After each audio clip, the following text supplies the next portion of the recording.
Bom, pessoal, uma vez estudado o PPP, vamos agora estudar o próximo protocolo de linhas seriais, tá? É o HDLC, High Level Data Link Control. Engraçado porque esse protocolo não tem o P no final, né? Deveria ser HDLCP, e não é, né? Seria High Level Data Link Control Protocol, mas o HDLC não tem isso, tá? Então já fica aí a primeira observação. O High Level Data Link Control HDLC é um protocolo de controle de transferência de informações adotado pela ISO. Protocolo síncrono baseado em bits. Então, aqui já temos alguns destaques, né? Esse aqui é adotado pela ISO, né?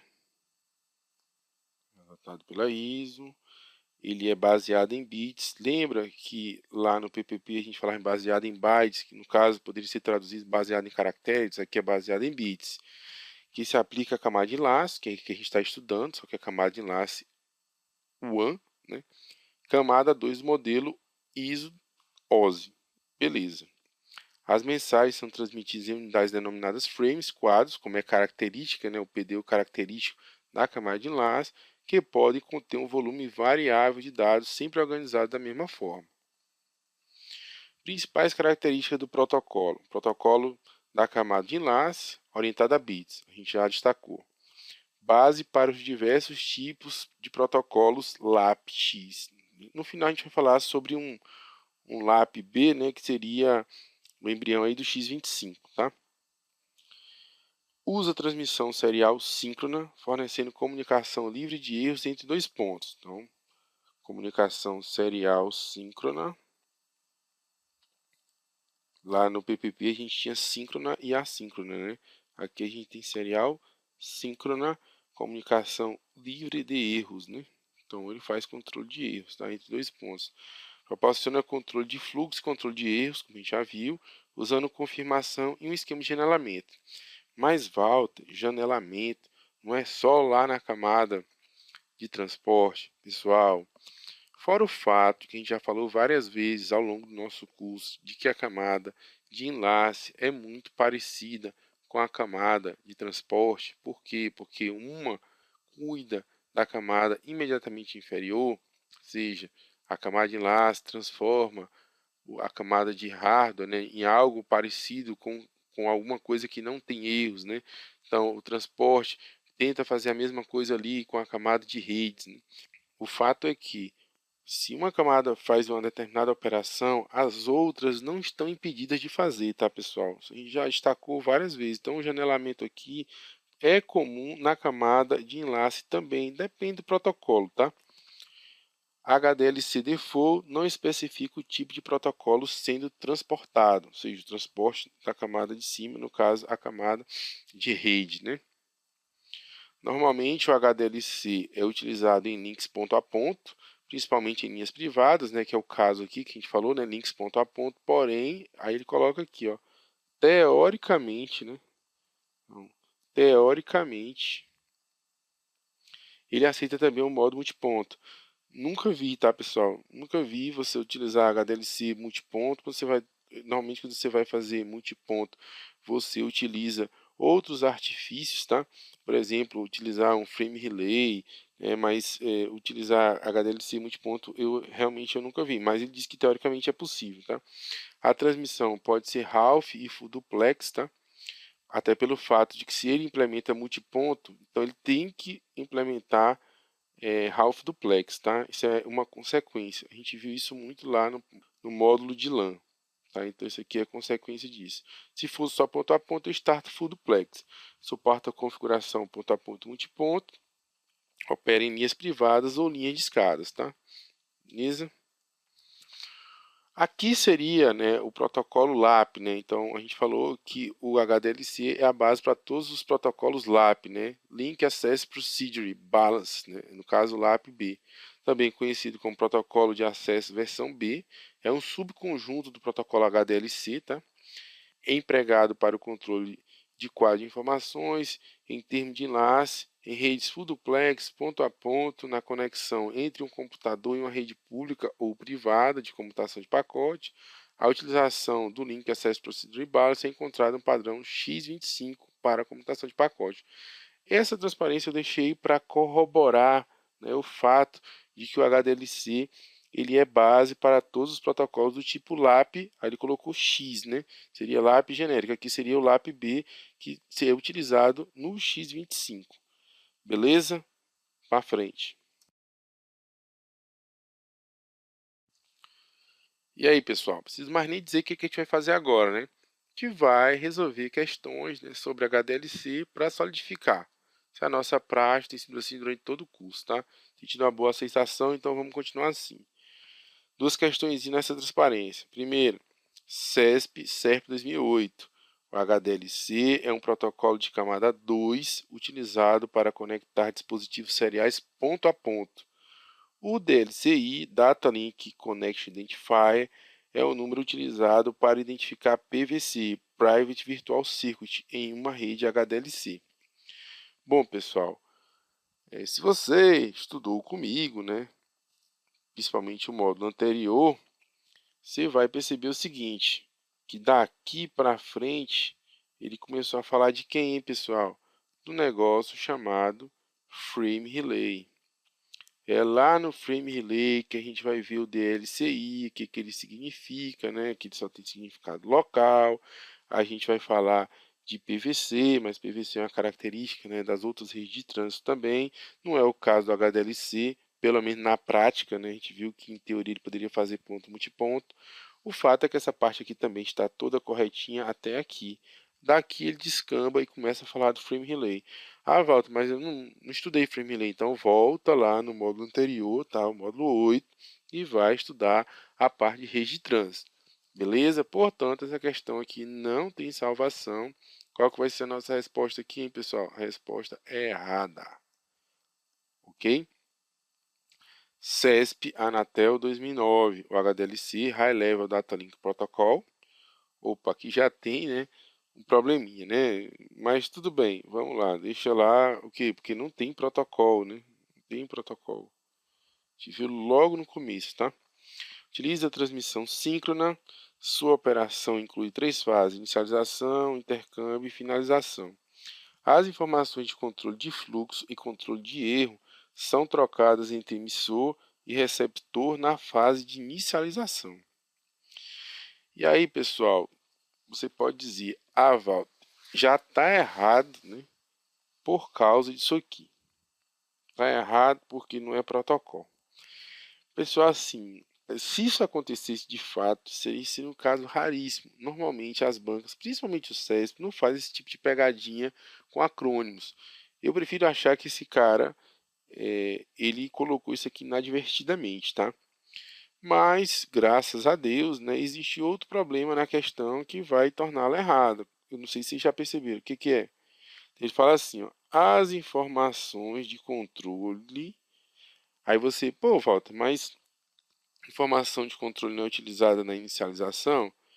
Tá, pessoal? Algumas informações de controle para a gente começar a iniciar o canal, tudo bem. Mas olha o que, que ele está dizendo. Controle de fluxo e controle de erro, tá, pessoal? Controle de fluxo e controle de erro são características de quando o fluxo já está estabelecido, né? Então, isso não são informações que você troca numa fase de inicialização, onde eu ainda estou criando o canal.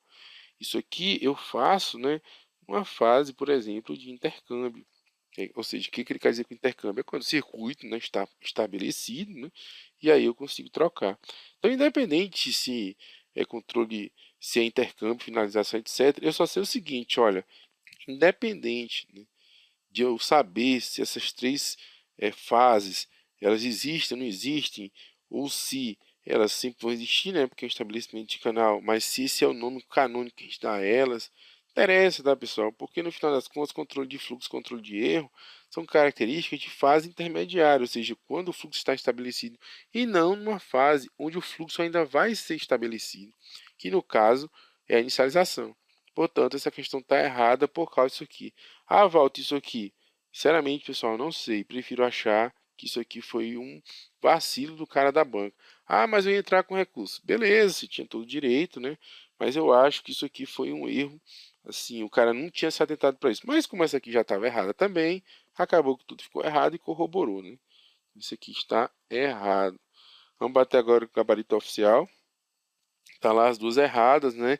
E mostrando exatamente por que cada uma delas está errada. Beleza? Para frente. FCC.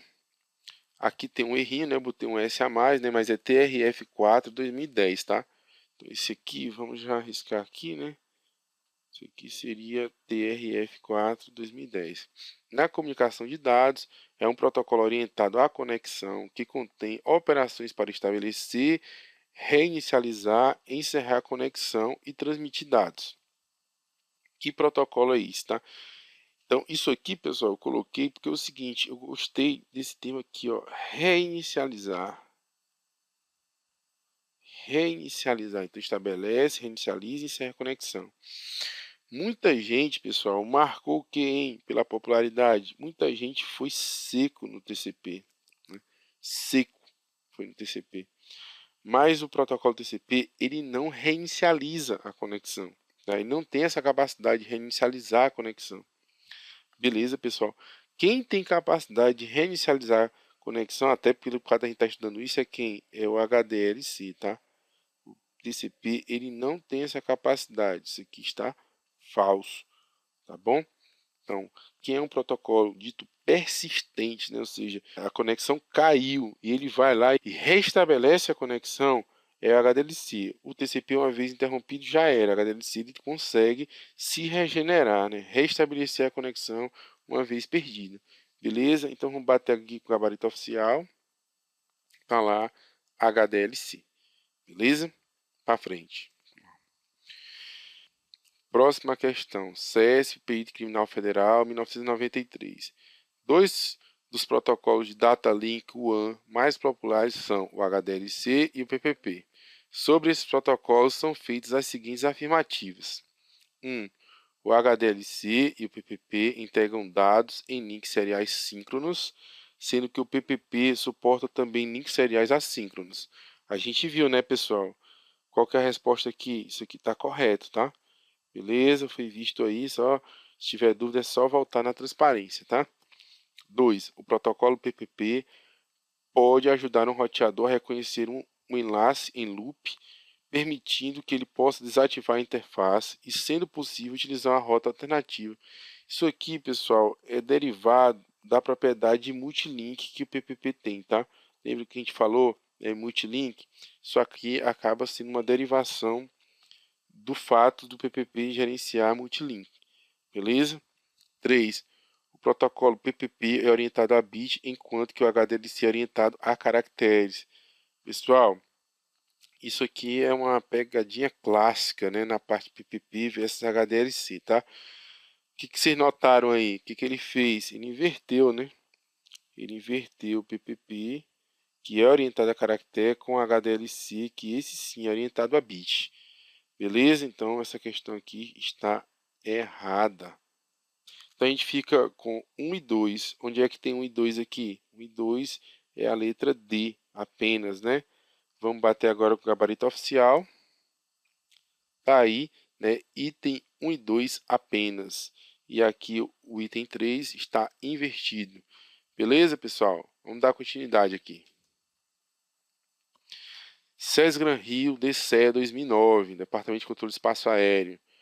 A matriz de uma empresa é interligada às suas filiais por meio de links privados de comunicação de dados utilizando encapsulamento HDLC. Esse encapsulamento não proveu, então a gente pode fazer uma revisão, né? E aí, pessoal? Ele provê controle de erro? Sim, a gente viu aqui. Provê controle de fluxo? Sim, a gente viu até nas questões também. Autenticação PAP-CHAP? Não, falso. Ele não faz autenticação PAP-CHAP. Quem faz isso é o protocolo PPP, tá? Então, os PAP-CHAP é sinônimo de PPP. Comunicação full duplex? Sim. Ligação multiponto? Sim. Então, o que ele não faz aqui é autenticação PAP-CHAP. Beleza? Vamos bater agora com o gabarito oficial. Tá lá a autenticação PAP-CHAP. O resto ele todo faz. Tranquilo, pessoal? Vamos em frente. Pessoal, Aqui a gente acabou de estudar os dois protocolos referentes a ponto, tá? Então, são protocolos seriais do estilo ponto a ponto que a gente trata na UAN. Quais são eles? PPP e HDLC. A gente deu uma pinceladinha no início aqui dessa fase, falando sobre sleep, mas praticamente sleep não é cobrado, como a gente já falou, como protocolo principal. Ele sempre entra nas questões como coadjuvante. Então, a gente destacou o PPP, destacou o HDLC. Com isso, pessoal, a gente encerra os protocolos seriais ponto a ponto. Tranquilo? Então, se você tiver alguma dúvida sobre isso, está aí meu link, né, lá no itinerante para você perguntar. Tranquilo? Agora a gente vai estudar os protocolos de última milha, tá bom? Então vamos lá.